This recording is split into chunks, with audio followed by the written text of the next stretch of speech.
পঞ্চভূতত বিলীন সুৰৰ মূৰ্ছনৰে সহস্ৰজনক মন্ত্ৰভুক্ত কৰি ৰখা হাতৰ সৰীয়া বাঁহীটিক চিৰদিনলৈ নিমাত কৰি অজাত দেশলৈ আঁতৰি যোৱা দীপক শৰ্মাৰ পাৰ্থিৱ শৰীৰ। নৱগ্ৰহত শৰ্মাৰ নশ্বৰ দেশত মুখাগ্নি কৰে তেওঁৰ একমাত্ৰ পুত্ৰই। ৰাজ্যিক মৰ্যাদাৰে সম্পন্ন হয় শেষ কৃত্য।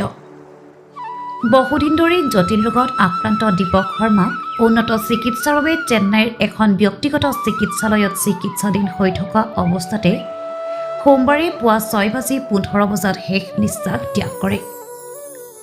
অসম চৰকাৰৰ উদ্যোগত আজি চেন্নাইৰ পৰা বিমানেৰে পুৱা ভাগত দীপক শৰ্মাৰ পাৰ্থিৱ অনা হয় গুৱাহাটীলৈ। গুৱাহাটী বিমানবন্দৰৰ পৰা তেওঁৰ পাৰ্থিৱ শৰীৰ পুষ্পসজ্জিত বাহনেৰে দুপৰীয়া উপস্থিত হয় অম্বিকাগিৰি নগৰৰ স্বগৃহত। বাসগৃহত এক শোকাকুল পৰিৱেশত পত্নী একমাত্ৰ পুত্ৰসহ আত্মীয় স্বজনে শেষ শ্ৰদ্ধা জনোৱাৰ পিছতে দীপক শৰ্মাৰ পাৰ্থিৱ নিয়া হয় অম্বিকাগিৰি নগৰৰ সেউজ সংঘ বাকৰিলৈ। ইয়াতে অনুষ্ঠিত হোৱা ৰাজহুৱা শ্ৰদ্ধাঞ্জলি অনুষ্ঠানত দীপক শৰ্মাৰ পাৰ্থিৱ শৰীৰত শেষ শ্ৰদ্ধা জ্ঞাপন কৰে কামৰূপ জিলা প্ৰশাসন, শিল্পী সাহিত্যিক, সাংবাদিকৰ লগতে বিভিন্ন দল সংগঠনে। বিয়লি দীপক শৰ্মাৰ পাৰ্থিৱ শৰীৰ পুষ্পসজ্জিত স্বৰ্গৰথত নিয়া হয় নৱগ্ৰহলৈ। তাতো আৰক্ষী বাহিনীয়ে শেষ শ্ৰদ্ধা জনোৱাৰ পিছত তেওঁৰ নশ্বৰ দেহ তুলি দিয়া হয় চিতাত। অগণন অনুৰাগীৰ বিপুল জয়ধ্বনিৰ মাজত একমাত্ৰ পুত্ৰই কৰে মুখাগ্নি। বাঁহীৰ সুৰেৰে জগতজিনা দীপক শৰ্মাৰ মৃত্যুত শোকাহত ৰাজ্যবাসী। চেন্নাইৰ হাস্পতালত চিকিৎসাধীন অৱস্থাত চিৰনিদ্ৰাত শুই পৰা আন্তঃৰাষ্ট্ৰীয় বাঁহীবাদক দীপক শৰ্মাৰ পাৰ্থিৱ শৰীৰ আজি বিমানেৰে অনা হয় গুৱাহাটীলৈ। অসম চৰকাৰৰ উদ্যোগত অনা দীপক শৰ্মাৰ নশ্বৰ দেহ গুৱাহাটী বিমানবন্দৰৰ পৰা পুষ্পসজ্জিত বাহনেৰে দুপৰীয়া উপস্থিত হয় তেওঁৰ মহানগৰীৰ অম্বিকাগিৰি নগৰৰ বাসগৃহত।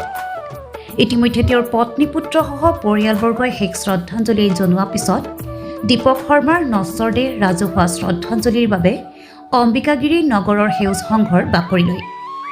কামৰূপ মহানগৰ প্ৰশাসন উদ্যোগত ৰাজহুৱা শ্ৰদ্ধাঞ্জলিৰ বাবে দীপক শৰ্মাৰ নশ্বৰ দেহ সেউজ সংঘৰ বাকৰিত ৰখাৰ পিছতে তেওঁৰ অগণন অনুৰাগীয়ে ভিৰ কৰে।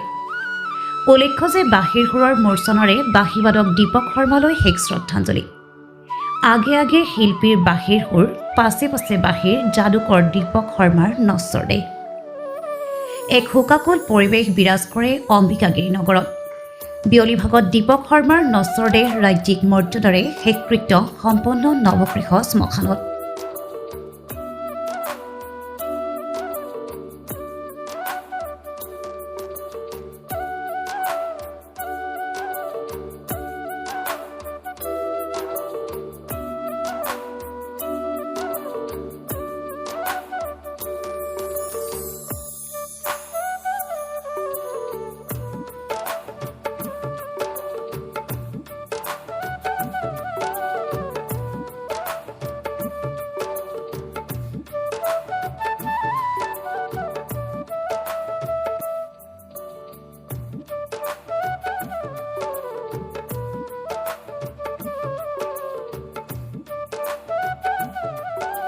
News desk report, Brahmaputra valley news.